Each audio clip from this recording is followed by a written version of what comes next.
Okay, I'm a grateful believer in Jesus, celebrating recovery from drugs and alcohol, still struggling with food issues. My name is Jonathan. Everybody, you guys look really good tonight, by the way, just saying. So, okay, my parents, I don't know. It might be for me. I'm just waiting to see. Okay, my parents married at a very young age. My mom was 15 and my dad was 17. And the next year, they started having children. They had a total of 5 kids. My sister is the oldest and I'm the youngest, and there's 3 boys in between. My sister is 12 years older than I am. By the time I was in 5th grade, though, all my siblings were either in boarding school or living on their own, so the remainder of my adolescent and teen years, I spent a lot of time alone. Although we were poor, we never went out without the necessities like food, clothing, and shelter. My father was a church elder and worked for the church. My mom managed the affairs of the house and us kids. My parents had very specific religious ideas, you might say, and us kids were obligated to follow those ideas. There were a lot of rules. And when I say a lot, I mean a lot of rules.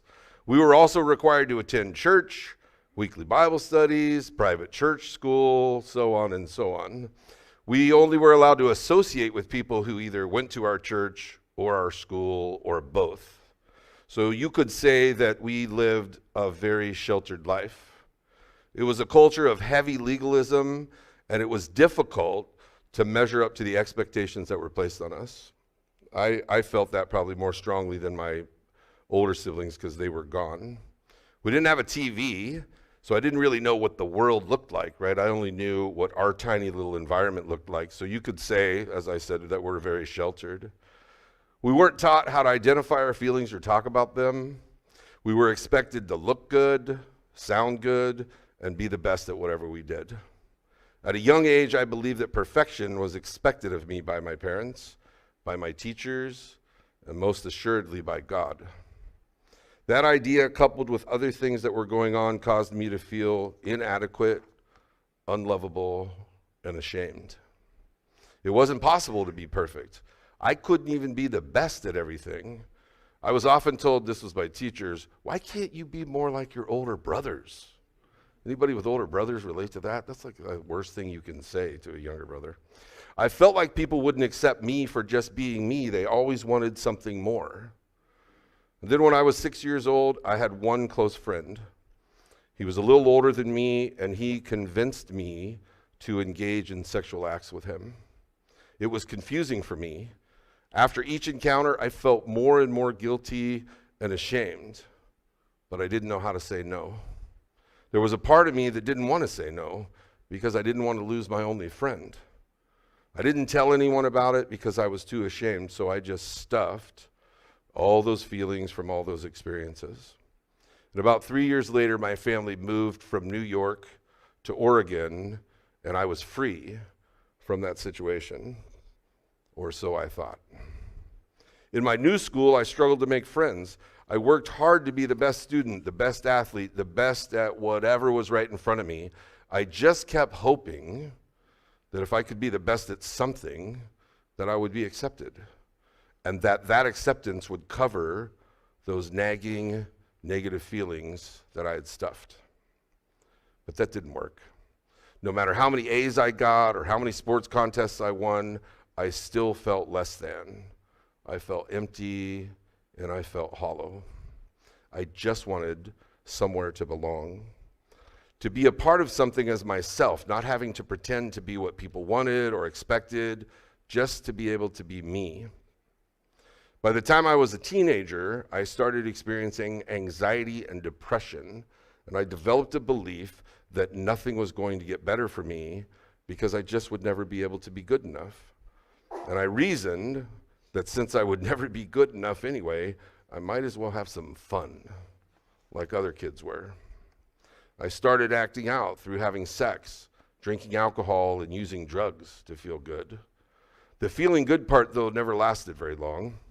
Instead, my feelings of guilt and shame increased, and within a couple years, I just wanted to feel nothing. I just wanted to be numb. By my junior year in high school, my ability to stay under the radar of this deeply religious family and school culture started to crumble. During that year, I was expelled from school for my drug use. Just a little tip here. Apparently, Christian boarding schools frown on smoking weed in the dorm. Yeah, they weren't happy about that. Within a few weeks after my expulsion, my girlfriend broke up with me, and I went off the deep end. And at the age of 17, I had my first suicide attempt. My parents called an ambulance. After the paramedics arrived and my wounds had been treated, the paramedics recommended that I be taken to a mental health hospital for treatment. But my dad was having none of that, and he declined that recommendation. He didn't want the family reputation further damaged by yet another incident that I had caused. He gave me a stern talking to, and that was it. No treatment, no counseling, just move on like it never happened. It was a few weeks after that I was introduced to meth, and I thought that it was the answer to all my problems. It didn't take long for my dad to give me an ultimatum. He said, stop doing drugs or get out. And to me, it wasn't really a choice. I couldn't imagine quitting drugs. I'd finally found one that gave me a way to not feel terrible all the time. There was no way I was giving that up, so I left. I was so hurt and angry that I didn't speak to my parents for over 2 years. My mom, during this time, was so worried that she would put ads in the newspaper trying to contact me. I didn't see those till years later when she showed them to me, but she was a mess. During the next 4 years, I spiraled out of control. I became totally lost in darkness. I was arrested my first time at age 18 for carrying a concealed weapon. In jail, I learned how to blame other people for my problems and how to make excuses that helped me avoid accountability. I became resentful towards God. I blamed God for the things I'd been taught about him. Things like he demanded perfection and that he looked for reasons to judge and punish people like me. In my darkened mind, I reasoned that if I was going to get punished by God anyway, I might as well just make it worth it. So at age 21, I was arrested for conspiracy to manufacture and deliver a controlled substance, and I was facing 8 years in prison. My public defender filed a 134-page motion. He was highly motivated. He was young. I didn't really understand all the legal mumbo-jumbo, but all I knew was that after 6 months, I was out, and I was on probation. I didn't realize it then, but looking back now, I think God was trying to give me a wake-up call. He was trying to get my attention. After some months went by, my sister asked if I would consider going into a hospital for treatment. She was in Southern California and had some connections at a hospital there, so I traveled to California, and after completing the treatment program, I moved in with my sister, her husband, and their infant son. I took this time as an opportunity to get my GED. I attended secular recovery meetings, and when I heard about a God of my own understanding, I loved that idea. I decided, okay, I'll be God. That's a really bad idea, by the way. Just saying, don't do that. I didn't get a sponsor, and since I hadn't surrendered my life to God and I wasn't working the principles of recovery, my character defects were still holding me in chains. They were holding me hostage. The chains were just different. In 1985, I got a job at a local adolescent hospital, and for the next 9 years, my career really took off. I got specialized training. I was regularly promoted. I was doing good, right? And then in 1994, I faced some personal challenges that I didn't know how to navigate, and feelings that I hadn't felt in a long time resurfaced. And since I hadn't been working a program of recovery and I didn't have a sponsor or an accountability team, I didn't have the necessary tools to cope with my situation. Been abstinent from drugs and alcohol for 10 years, and I told myself, you can handle just a little alcohol, just a few pain pills, just take the edge off. And if I wasn't using illegal drugs, what could be the harm? So that's not a good idea either, just saying. I wrote, talk about twisted thinking. Somehow, I managed to keep my job until the end of 1996, but then I got 4 DUIs in 4 weeks. My job found out and they fired me. A few months after losing my job, I was using meth again. And then the next 19 years, I stayed in full addiction mode. I was in jail often, sometimes for 18 months at a stretch, and always drug-related offenses, never anything else, just always drug-related offenses. And I wound up becoming an IV drug user. I would do whatever it took to get high. I hurt anyone and everyone that got close to me. And then in 2013, my sister had 2 grand mal seizures. Testing at the hospital showed that she had a tumor right here in the upper sinus cavity that had started to penetrate the lining of her brain. And that's what was causing her seizures. Within days, she was in surgery to have the tumor removed. After the tumor was removed, it was sent off to 3 different laboratories to try to figure out what it was, and they were having a hard time identifying it, but then eventually the results did come, and they called it malignant metastatic melanoma, which is another way of saying terminal cancer. The doctors performed additional scans. They did a full body scan, and they just found countless tumors all through my sister's body. They found them on organs. They found them all the way down into her legs, and there was just too many tumors to operate on. The doctors said that her cancer was so rare that there was no chemotherapy or radiation treatment that they could offer her. All they could do for her was give her some immune-boosting drugs to try and improve the quality of life that she had left. And they said that that life was going to be about 3 months. They told her that she should start saying her goodbyes and getting her affairs in order. My sister was a great woman of God and has an amazing faith, and she weathered the news of a terminal cancer diagnosis and the storm that followed with admirable dignity and grace. My response to the news was initially shock and disbelief, and then more rage towards God.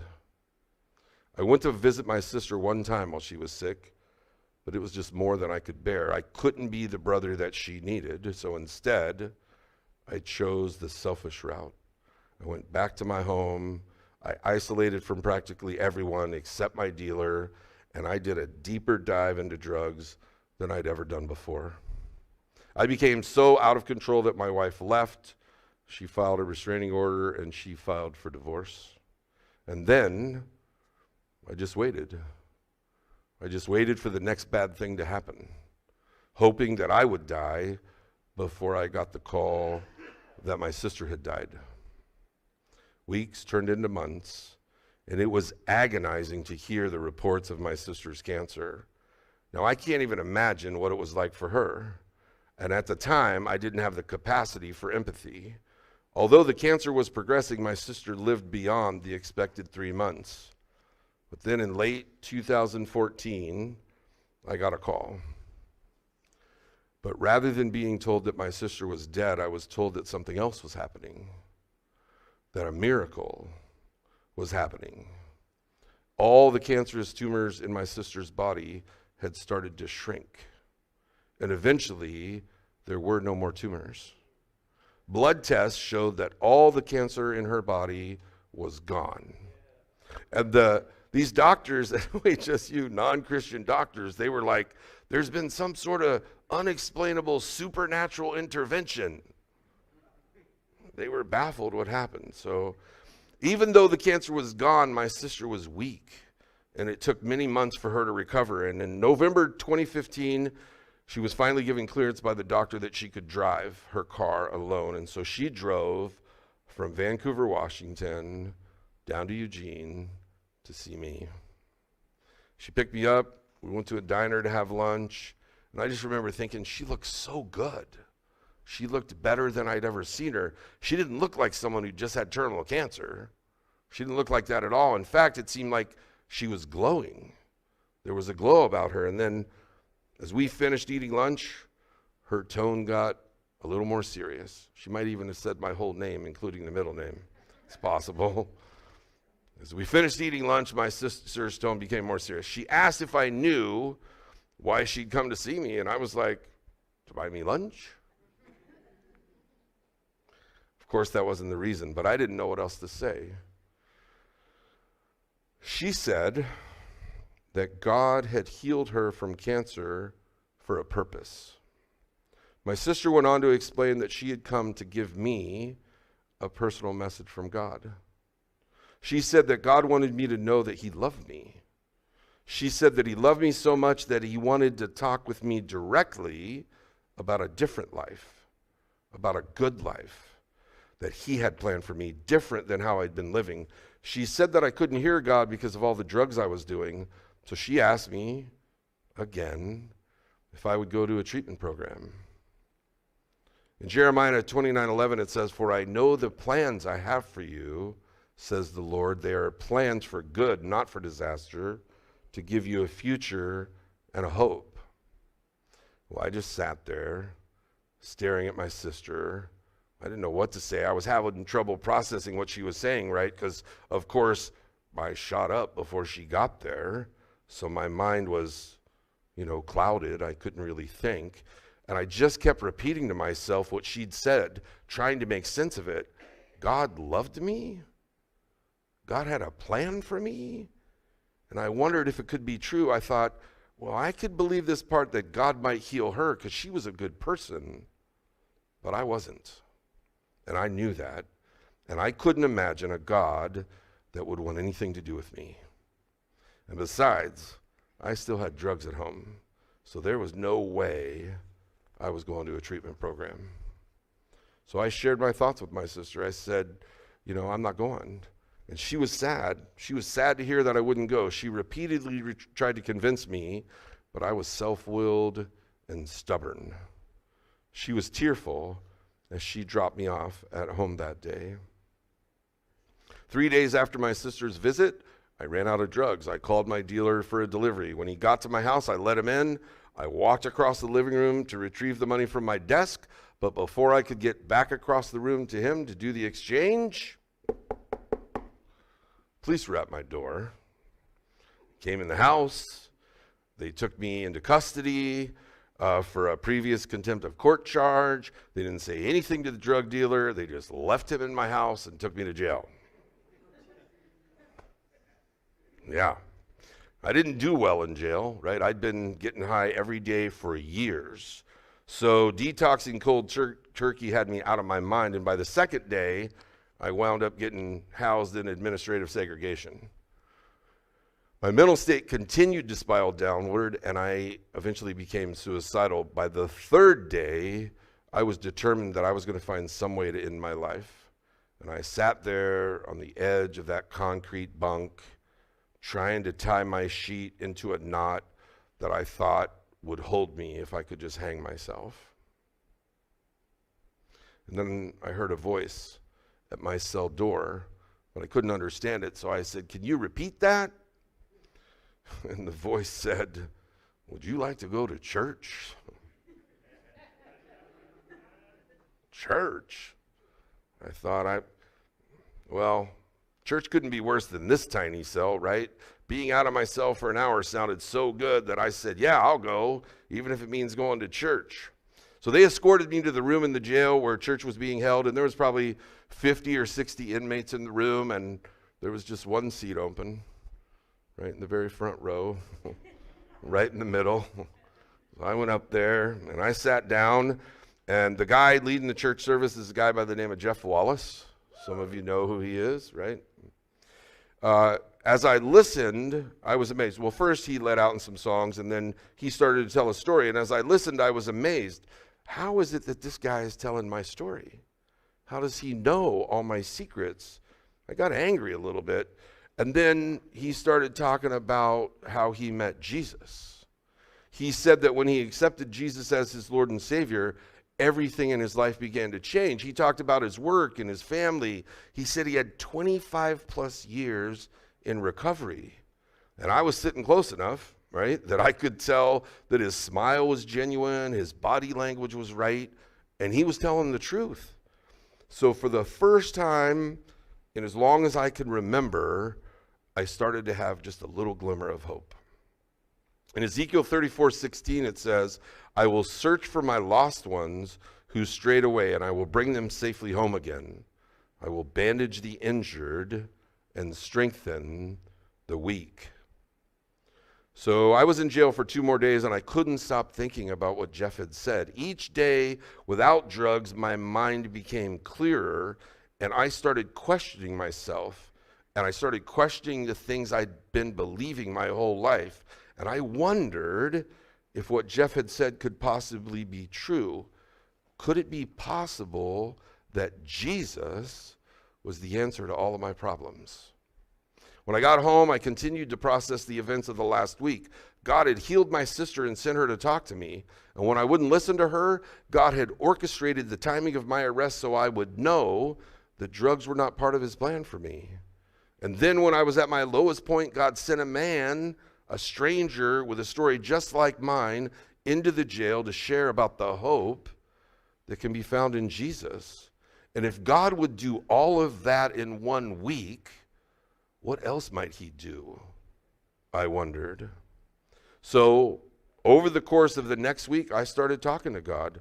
I didn't really know how to do that so great, but I started talking to him, and I asked him to help me with my unbelief. And then I had what is sometimes referred to as a moment of clarity. I realized that my whole life, I had been believing lies about God. I believed lies about what he wanted from me and how he felt about me. I realized that God had not only done these things in this last week, but that he'd also given his son Jesus for me. And God would only do that if he truly loved me, and I was wrecked. A lifetime of pride and shame started to fall off of me. I was humbled and moved more than words can really describe. And that day, I asked Jesus to be my Savior.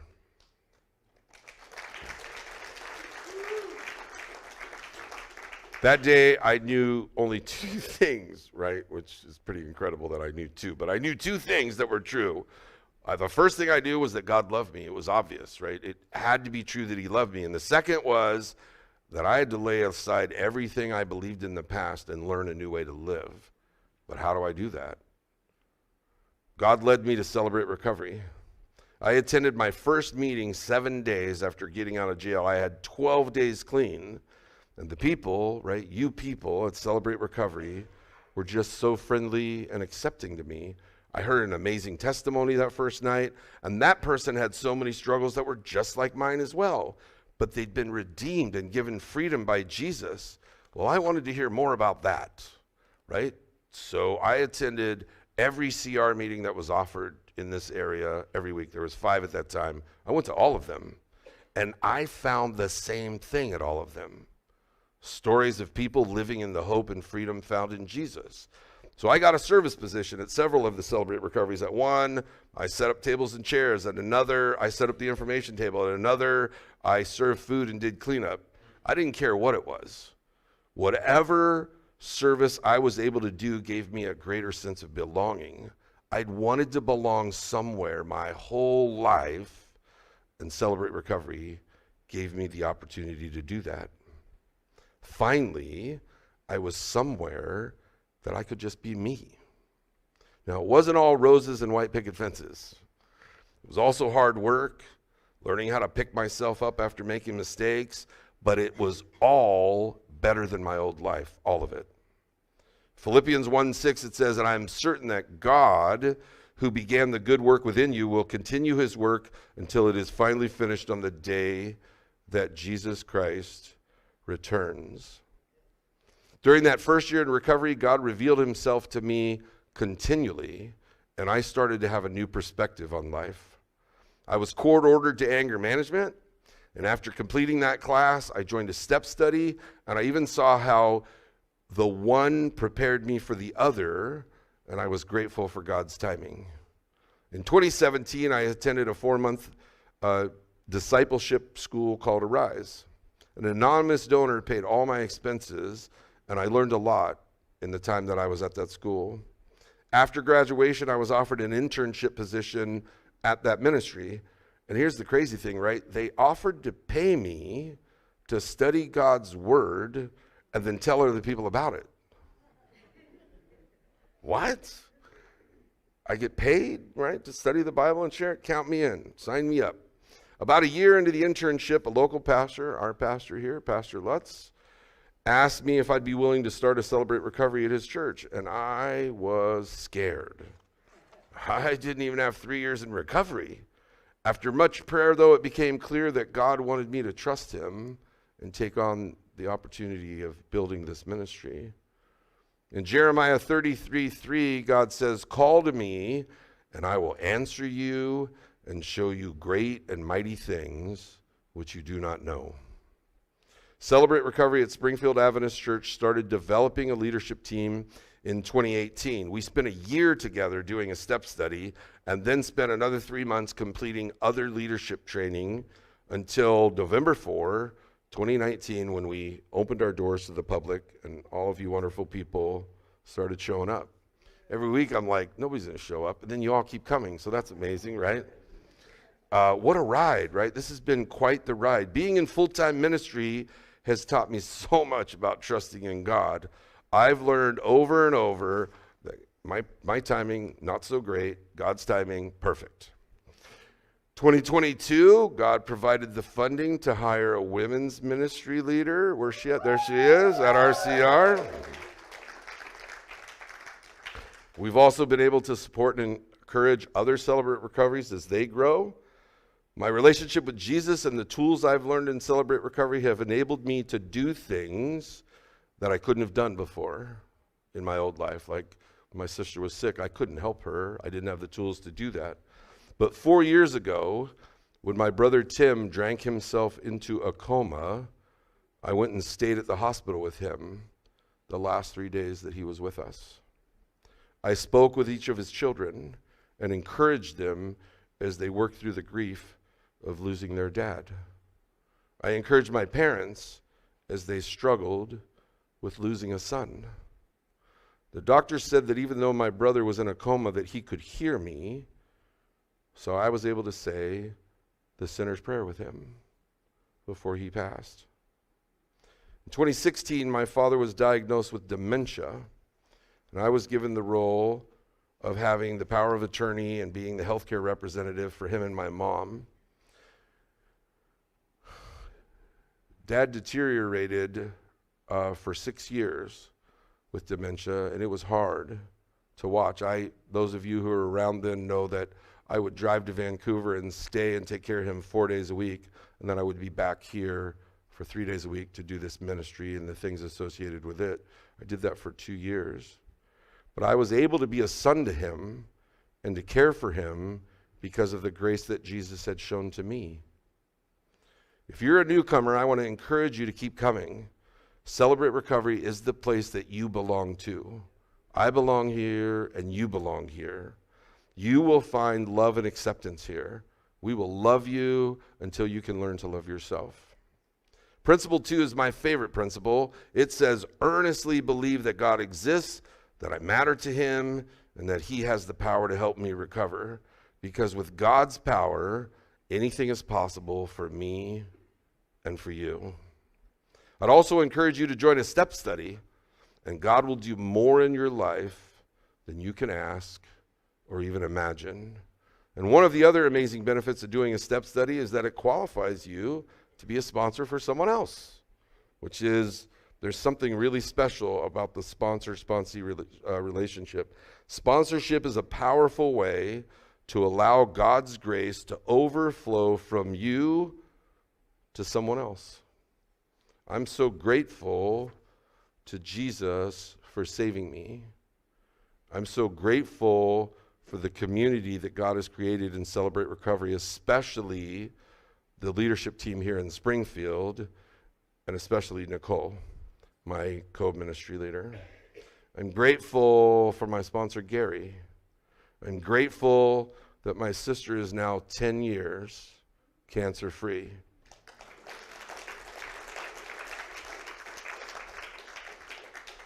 And I'm grateful for the time I've had with you tonight. Thanks for letting me share.